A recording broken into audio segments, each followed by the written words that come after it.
Hello friends, once again I welcome to you on our academy, that is English Language Literature and Learning, means E3L Academy.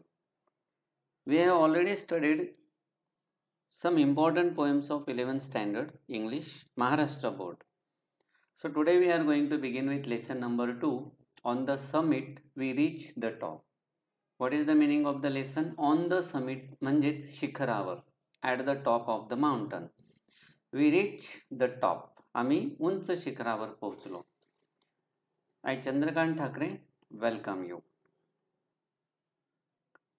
When we study any lesson, what do we study?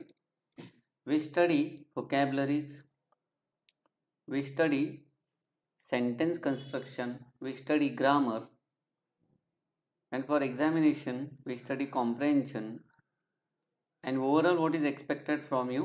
Language study. Alright, now let us begin with the lesson.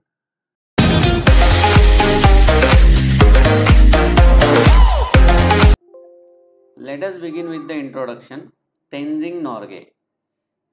Tenzing Norgay, almost everyone knows this name, at least all those who belong to India and who know something about the trekking or mountaineering. ज्यांना mountaineering बद्दल थोडी माहिती आहे, ज्यांना trekking बद्दल माहिती आहे, त्या सर्वांना तेंजिंग नॉर्गे हे नाव माहिती आहे. 29 मे 1914 साली त्यांचा जन्म झाला आणि 9 मे 1986 साली त्यांचा मृत्यू झाला. जन्मताच त्यांचं नाव काय होतं, म्हणजे घरगुती नाव त्यांचं होतं नामग्याल वँगडी. मात्र त्यांना शेर्पा तेंजिंग म्हणून ओळखलं जातं. ते नेपाळी इंडियन होते, नेपाळी इंडियन शेर्पा माउंटेनियर.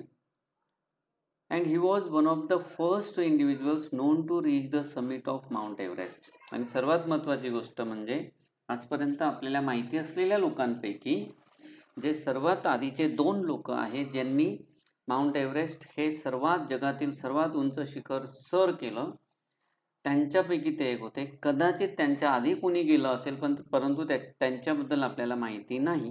हे जगजाहीर नावं म्हणजे जी 2 नावं आहेत त्यातलं एक नाव म्हणजे शेर्पा तेंजिंग. आणि कधी त्यांनी हे शिखर सर केलं? Which accomplished with Edmund Hillary on 29 may 1953. Edmund Hillary सगळ्यांना हे नाव माहिती आहे, कारण शेर्पा तेंजिंग एडमंड हिलरी दोघं नाव सोबत घेतलं जातं. आणि 19 मे जी त्यांची जन्मतारीख होती कोणाची? तेंजिंग नॉर्वे, त्याच दिवशी 1953 साली त्यांनी माउंट एव्हरेस्ट सर केलं. हेच ते आपले शेर्पा तेंजिंग म्हणा किंवा नामग्याल वँगडी म्हणा किंवा तेंजिंग नॉर्गे म्हणा. ही ती महान व्यक्ती जी नेपाळी इंडियन होती. ही काही लोकांची नावं: tiger medal 1938 Himalayan club, 3rd Everest expedition, star of Nepal 1953, king Tribhuvan, all accomplishments, Padma Bhushan 1953, government of India, all accomplishments. काय ते सगळे ऑनर्स आहेत त्यांना मिळालेली. Tiger medal, star of Nepal आणि पद्मभूषण सर्व महत्त्वाची त्यांना मिळालेली अवॉर्ड्स आपण बघितली. Tenzing describes the climb to the top and all events occurred during the historic climb. The article also describes what brought him to climbing mountains. आता हे जे आपण लेसन अभ्यासणार आहोत तर तो लेसन शिकताना आपल्याला तेंजिंगचं डिस्क्रिप्शन वाचायला मिळेल. एकंदरीत सर्व कशा पद्धतीने त्यांनी ते सर केलेलं आहे. When we left camp, आपण लेसन बिगिन करतोय. When we left camp 9 on Friday morning, I was determined to get to the top on this day. That morning I remember thinking I was to get to the top even if I die. I was not afraid to die that day. We set out early and all the way from camp 9 to the peak we alternated. Tenzing म्हणतात की त्या दिवशी मी 9 नंबरचा camp सोडला. फ्रायडेची सकाळ होती आणि मी पक्क ठरवलेलं होतं की आज आपल्याला टॉपवर जायचंच. अजूनही ते म्हणतात की मला आठवतंय की I was to get to the top even if I die. मेलो तरी चालेल परंतु आज मला टॉपवर जायचं म्हणजे जायचं. I was not afraid to die that day. त्या दिवशी मी अजिबात घाबरत नव्हतो मरायला. We set out early and all the way from camp 9 to the peak we alternated. आणि मी ठरवलेलं होतं की 9 नंबरचा कॅम्प सोडला आणि नक्कीच त्या पीकवर म्हणजे त्या शिखरावर पोचायचं होतं जिथे त्यांनी ठरवलेलं होतं. I would take the lead and then Hillary. The man who follows when climbing has a difficult job both in climbing up and climbing down. He is the anchor. The man going in the lead cuts the steps and breaks the way. काय सांगायचं या ठिकाणी? कधी कधी मी lead करायचो आणि कधी कधी हिलरी लीड करायची. The man who follows Wien climbing has a difficult job both in climbing up and climbing down. डोंगर चढताना असू द्या किंवा ते शिखर उतरताना असू द्या, जो व्यक्ती मागे असतो त्याचं काम जास्त अवघड असायचं. कारण तो काय असतो? अँकर असतो. म्हणजे तोच मुख्य मार्गदर्शक असतो आणि त्याच्या म्हणण्याप्रमाणे चालावं लागतं. The man going in the lead cuts the steps and breaks the way. आणि जो पुढे असणार आहे तो काय करतो? रस्ता मोकळा करत असतो. कट्स द स्टेप्स, पाय ठेवायला जागा बनवायची, काही अडथळा असेल तर तो तोडत जायचा. In my pocket I had 4 flags.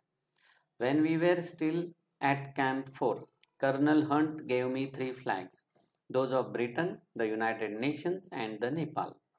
He charged me with the duty of planting them on the top of the world. माझ्या पॉकेटमध्ये म्हणजे माझ्या खिशामध्ये, बहुतेक बॅगमध्ये असेल ते 4 फ्लॅग्स होते.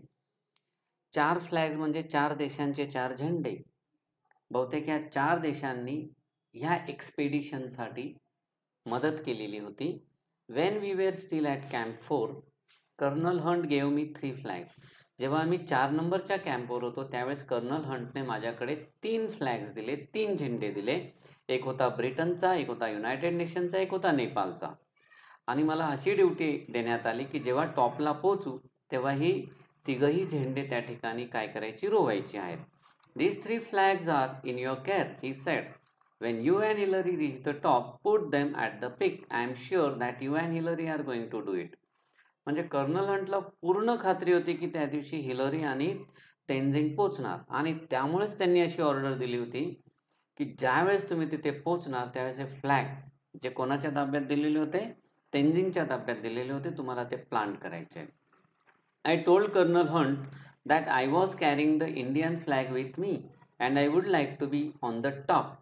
I would like to be on the top with the other flags. I had to ask Colonel Hunt's permission in his capacity as a leader of expedition. मी कर्नल हंटला म्हणालो. तेनझिंग काय सांगतोय आपल्याला? I told Colonel Hunt that I was carrying the Indian flag with me and I would like to be on the top with other flags. तेनझिंगने सांगितलं की मी माझ्यासोबत इंडियाचा सुद्धा फ्लॅग आणलेला आहे आणि इतर फ्लॅग सोबत मला आज टॉपवर पोचायचं आहे म्हणजे पोचायचं आहे. I had to ask colonel Hunt's permission in his capacity as a leader of the expedition. थोडक्यात काय तर कर्नल हंटची परमिशन घ्यायची होती त्या ठिकाणी. इंडियाचा फ्लॅग सुद्धा त्या ठिकाणी आपल्याला प्लांट करायचा होता. Colonel Hunt said, by all means I am glad to know that you brought an Indian flag. हे ऐकून कर्नल हंट म्हटला की मला आनंद आहे. मला आनंद वाटला की तू सोबत इंडियाचा फ्लॅग सुद्धा आणलेला आहे. After 1 hour of steady going we cut across from the south face and started up to the west side where we had to pass up a steep link of rocks. आता या ठिकाणी प्रत्यक्ष चढाई सुरू झालेली आहे. या ठिकाणी तेनझिंग म्हणतोय की आम्ही 1 तासभर स्टेडी म्हणजे हळुवारपणे स्पीड न वाढवता सतत चालत होतो. We cut across from the south face and started up to the west. कुठे निघालेले होते ते साऊथ दिशेला, त्यानंतर त्यांनी आपला मोर्चा वळवला वेस्ट दिशेला. We had to pass up a steep link of rocks. आता मध्येच एक उंच चढाव येणार होता दगडांचा. This was slow and difficult. त्यामुळे या ठिकाणी खूपच हळूवार चढावं लागणार होतं कारण हा रस्ता फार अवघड होता. Once we had clear this there was nothing barring our way to top but a snow-covered incline, sloping less and less as it neared the top. एकदा की आम्ही हा अत्यंत अवघड असा दगडांचा खडकांचा सरळ असा उंच चढाव पार केला तर आम्हाला कुणीही अडवणार नव्हतं. कुठे? तिथपर्यंत पोचायला जिथे आम्हाला पोचायचं होतं. परंतु म्हणजे दगडांनंतरचा रस्ता मात्र कसा होता? Snow covered incline. स्नोने आच्छादलेला तो एरिया होता स्लोपिंग लेस, त्याचा उतार कमी होता, and less as it near the top, आणि जसजसं टॉपच्या जवळ जाणार तसतसं तो जो स्लोपिंगचा प्रकार आहे तो कमी होत जाणार होता. These last 60 or 70 feet up the top were not very dangerous. आणि दगडांचा खडकांचा तो जो सरळ चढाव होता तो संपल्यानंतर शेवटचे जे 60-70 फुटांचं अंतर होतं, फूट हा जो शब्द आहे त्याचा प्लुरल फॉर्म काय होतो, फीट होतो, ते अंतर अजिबात डेंजरस नव्हतं. But we kept up the same steady pace, तरीसुद्धा आम्ही बिलकुल स्पीड वाढवला नाही. स्टेडी म्हणजे संत गतीने आम्ही चालत राहिलो. And we reach the small flatten summit almost together, आणि जवळजवळ आम्ही सोबतच, फ्लॅटन म्हणजे आता चढाव नाही आहे तिथे, समतल प्रदेश आहे, अशा त्या शिखरावर आम्ही दोघं सोबतच जाऊन पोचलो. During the last 50 feet from the peak, Hillary and I were moving about 20 feet apart. शेवटचा जो 50 फुटांचं जे अंतर होतं ते मी आणि हिलरी सोबत चालत होतो, आणि आमच्या दोघांमध्ये अंतर होतं 20 फुटांचं. We were tight together with a rope, आम्ही दोघी एका दोराने बांधलो गेलेलो होतो. Most of the time the rope was loose, तो जो दोर होता आमच्या दोघांमध्ये एक महत्त्वाचं कनेक्शन होतं, बऱ्याच वेळा ते लूज असायचं म्हणजे सैलसर असायचं. But when we went over dangerous ground we drew it taut, मात्र जेव्हा खतरनाक असा धोकेदायक असा रस्ता असायचा त्यावेळेस मात्र तो रस्ता, तो जो दोर असायचा तो आता टाईट झालेला असायचा, म्हणजे एक जण दुसऱ्याला खेचतोय असं वाटावं. This rope was a symbol, it tied us together, one could not move without the other, we were not two individuals but a team. म्हणजे काय, ज्यावेळेस आपण फोन करत असतो त्यावेळेस ज्याने दुसऱ्याला फोन केलेला असतो त्यावेळेस दोघंही एकमेकांना कसे घट्ट कनेक्टेड असतात, कोण लांब आहे कोण जवळ आहे असं आपण म्हणू शकत नाही. त्याप्रमाणे तो दोर सुद्धा एक अदृश्यपणे दोघांना टाईटली टुगेदर बांधून ठेवत होता. दोघं एकमेकांशिवाय पुढे, एक मागे जाऊ शकत नव्हता, एक पुढे जाऊ शकत नव्हता. त्यावेळेस आम्ही 2 जण शिल्लक नसतो पण एक टीम असतो. फोनवर बोलत असताना कोण आधी बोलतो कोण नंतर बोलतो याला महत्त्व नसतं, कारण दोघं समान अंतरावर असतात. I have been asked many times who was first. When we were within reach of the summit, I did not think of who was going to be first. I am sure that Hillary was not thinking that. Climbing takes all your attention. You have many more important worries. जेव्हा summit पूर्ण झाली त्यावेळेस बऱ्याच वेळा लोकांनी यांना विचारलं की कोण आधी गेलो, परंतु खूपच नम्रपणाने या ठिकाणी तेनजिंग आपल्याला खूप महत्त्वाची माहिती सांगतो. काय, When we were within reach of the summit, I did not think of who was going to be first. जेव्हा आम्ही शिखराच्या जवळ पोहोचलेलो होतो तेव्हा आमच्या मनात सुद्धा नव्हतं की आधी कोण पोहोचेल. I am sure that Hillary was not thinking that, आणि मला खात्री आहे की हिलरी सुद्धा तसा विचार करत नव्हती. क्लाइम्बिंग टेक्स ऑल अटेन्शन, तो चढाव, ती कामगिरी इतकी अवघड होती की पूर्ण अटेन्शन, पूर्ण फोकस कशावर करावा लागत होता, प्रत्येक पावलावर. शिखर महत्त्वाचं नव्हतं त्यावेळेस, कोण आधी पोहोचेल, प्रत्येक पाऊल म्हणजे जीव घेणं असतो त्या ठिकाणी, त्यामुळे तिकडे अटेन्शन होतं. किंवा मेनी मोर इम्पॉर्टंट वरीज, त्यावेळेस काळजी करण्यासारख्या इतर अनेक गोष्टी मनात असतात. What does it matter whether I reached the top first or Hillary. याला काहीच अर्थ नाही की मी आधी टॉपला पोहोचतो की हिलरी आधी टॉपला पोहोचतो. Our main thought was that both of us reach the top. मुख्य विषय काय होता की आम्ही दोघं टॉपवर पोहोचणं, ते सही सलामत, जीवितहानी न होता. We had to, one couldn't do it alone. आम्हाला दोघांनाही करायचं होतं आणि कोणाही एकट्याला ते शक्य नव्हतं. If there had been a difference of 1000 feet between us, then one could make the claim that he was first. एखादा व्यक्ती म्हणू शकतो की तो पहिल्यांदा तिथे पोचला, पण केव्हा, ज्या वेळेस जो मागचा आहे, म्हणजे पहिला आणि मागचा दोघांमधलं अंतर जर 1000 फुटांचा असेल तर एखादा म्हणू शकतो की मी 1 नंबर पोहोचलो. But even then only the man behind him could confirm the distance between the two of them.